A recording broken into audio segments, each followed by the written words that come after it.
With the flywheel pulled, it's time to take off the cover and see what the points look like. But first I got to clean things up a little bit. Don't want to knock any more dirt in there than I have to.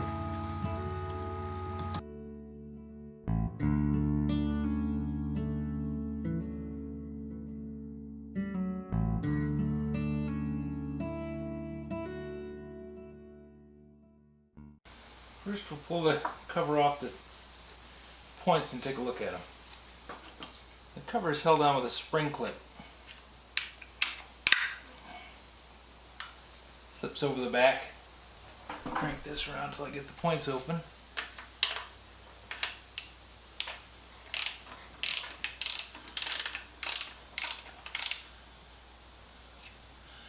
Have the rocker sitting on top of the cam. That opens the points. Electrical contact cleaner.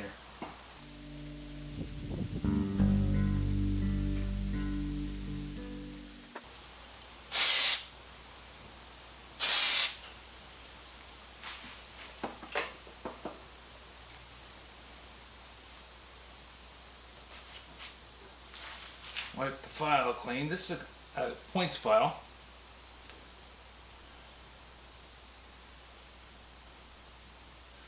I'm just going to pull that cam open a little bit and then let it close. And just work the file back and forth in there. Not a whole lot. Just to make sure I got the surface clean.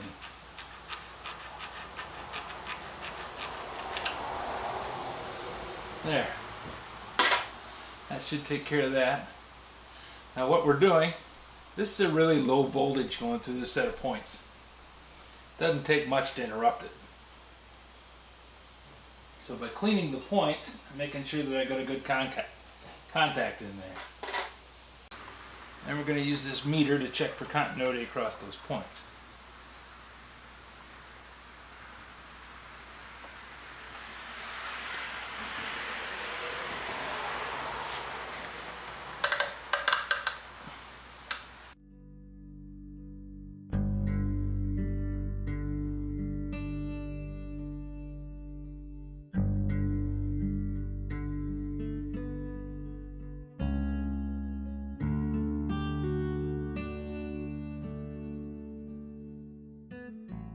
With the coil wire and capacitor wire disconnected, I shouldn't get any continuity.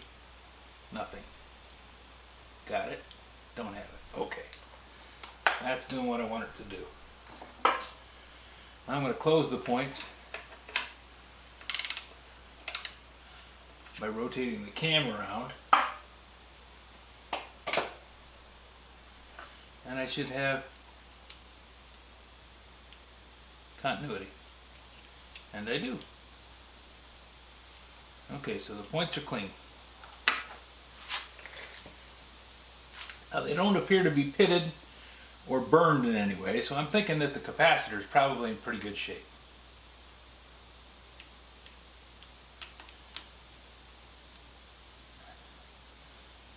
Because if the points were burned, that would mean the capacitor wasn't doing its job, and it would need to be replaced.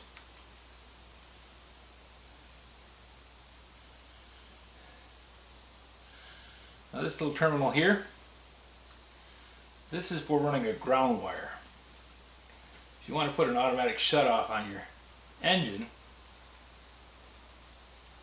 you can run a wire from this little tab, which goes onto the coil wire connection here, and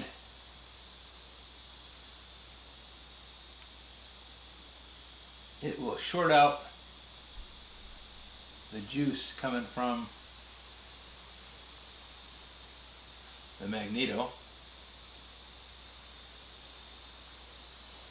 and shut down the engine.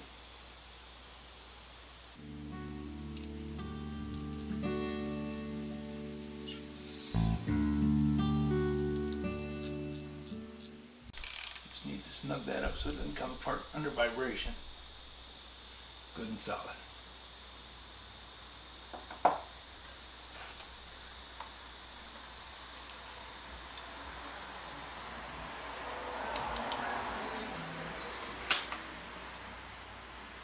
Okay.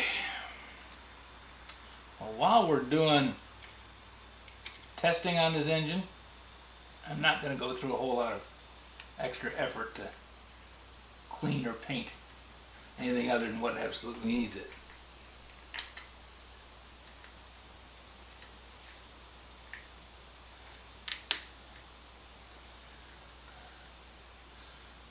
There.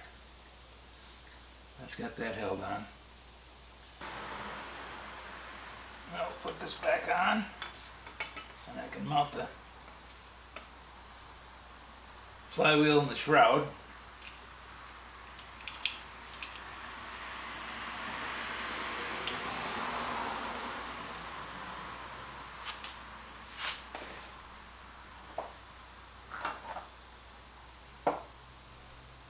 This was mounted on with a flathead screw with a screwdriver bit in it, but it's supposed to be held on with hex head bolts.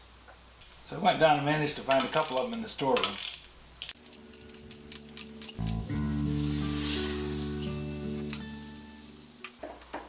I was able to replace that sheet metal screw that somebody stuck in there.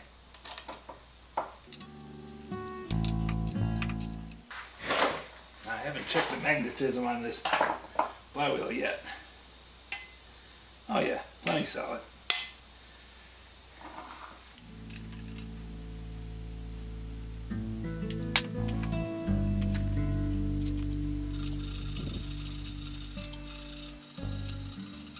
Clean off the end of the magnet, get the rust off of it. You don't want to take too much material off of here because you don't want to open up the gap. But you do want to get the rust off. You don't want to have that gumming up the works.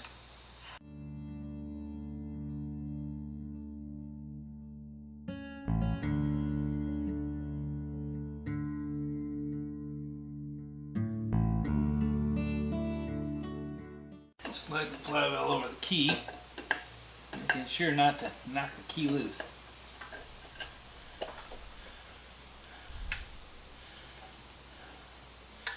I'm doing this, but I also make sure that I don't have that spark plug wire sitting anywhere close to my fingers. Because if you spin that, it doesn't take much for it to have a little juice in it.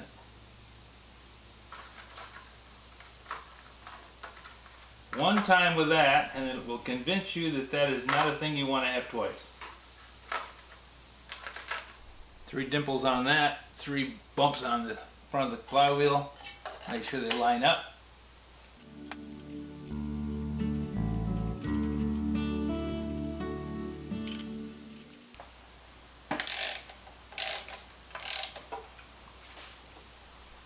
And that be drawn up real tight. Just has to be on there good enough not to fall off. Now I don't have to put all the other stuff on because I'm just going to put this recoil starter on there.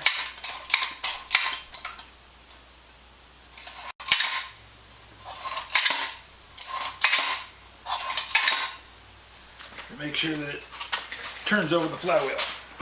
But I am going to give the recoil starter a little shot of oil right there in the center.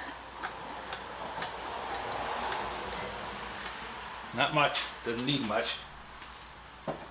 Just enough to get down in there and let that bearing work.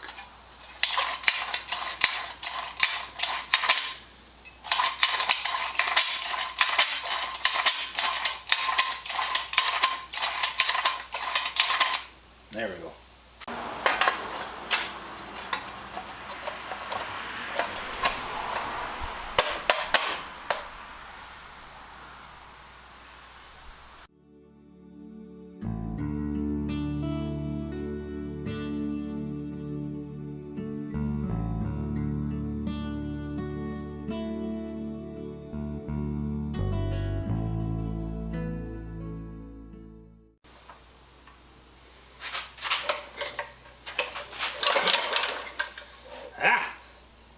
We got it.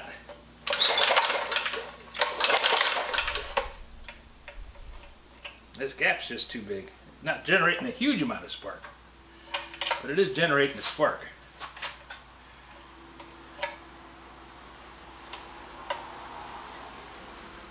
What, you don't believe me?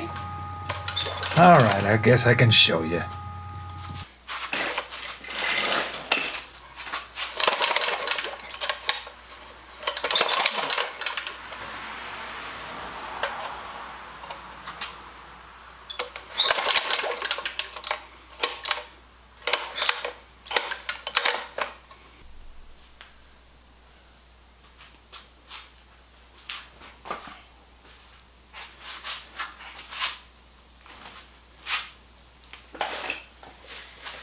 Okay, now I have ignition and I have carburetor cleaned out. If you have any suggestions for a new video, questions about today's video, or any of the other videos on the channel, just drop a note in the comments. You know I read them all. Thanks for watching.